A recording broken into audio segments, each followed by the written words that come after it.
Ngapain pergi jauh-jauh buang duit cuma ke Arab sana berebut Hajar Aswad, membuang duit besar mau cari Tuhan?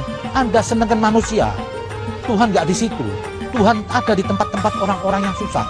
Maaf, dari semua, dari Nabi Adam sampai Nabi Muhammad itu lahir di lingkungan orang miskin, membela orang miskin dan mati dalam keadaan miskin, tidak membangun berhala-berhala masjid. Kalau emang masjid itu suatu tolak ukur kebenaran, di tanah suci yang jauh di Indonesia, hidup dan matimu di Indonesia, tanah suci.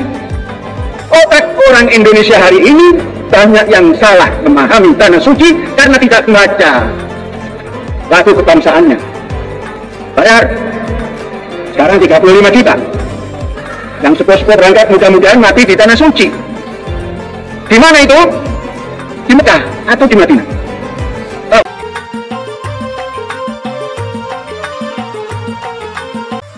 Assalamualaikum warahmatullahi wabarakatuh.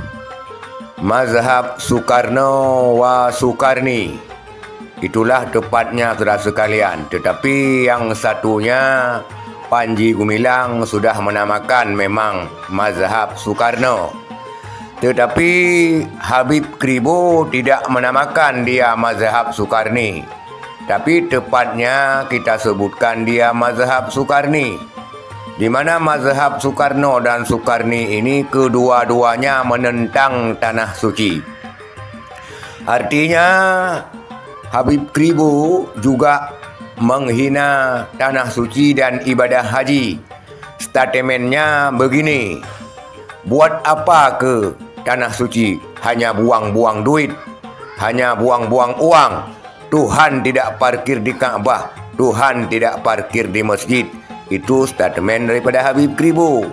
Kemudian statement satu lagi Panji Gumilang yang dikenal banyak sekali kontroversi selama ini mengatakan tanah suci itu Indonesia. Ngapain ke Mekah dan ke Madinah buang-buang uang 35 juta? Pahami lagu Indonesia Raya, pahami lagu kebangsaan, karena dalam lagu kebangsaan tersebut tersurat tafsir bahwa tanah suci ini di tanah air, katanya di Indonesia. Dan ada statement yang mengatakan, banyak yang mengatakan termasuk alumni Az-Zaitun dan juga pengajar-pengajar kelas tinggi Az-Zaitun yang mengatakan haji itu orang Az-Zaitun ya di Indramayu. Tetapi itulah provokasi agama yang dilakukan oleh kedua orang ini. Habib Kribo dengan nama asli Habib Zain Assegaf. Kalau namanya Zain Assegaf, bagus sekali namanya. Tetapi Habib Kribo ini sangat-sangat rasis, menyerang Islam dan menyerang ulama-ulama. Termasuk dia sangat benci kepada Ustadz Abdul Somad dan juga kepada Ustadz Adi Hidayat. Ini saudara sekalian nampak di layar, Habib Kribo lagi sedang kritis sekarang di rumah sakit, sedang dalam operasi penyakit jantungnya. Ini ada sahabatnya seorang pendeta yang lagi menjenguk dia di rumah sakit.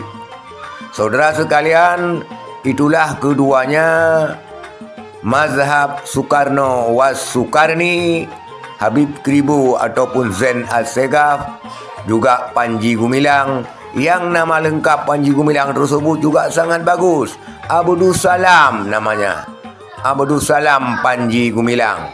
Tetapi nama dan kontroversi yang dibuatnya bagi kebanyakan kaum muslimin sangat bertolak belakang, termasuk juga satu orang lainnya yaitu Habib Kribo.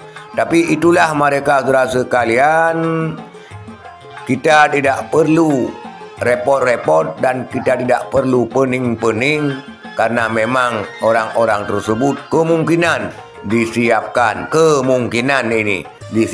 untuk menyerang Islam. Sekian daripada sedikit komentar ini. Billahi taufik wal hidayah. Semoga Allah selalu memberikan hidayah kepada kita. Assalamualaikum warahmatullahi wabarakatuh.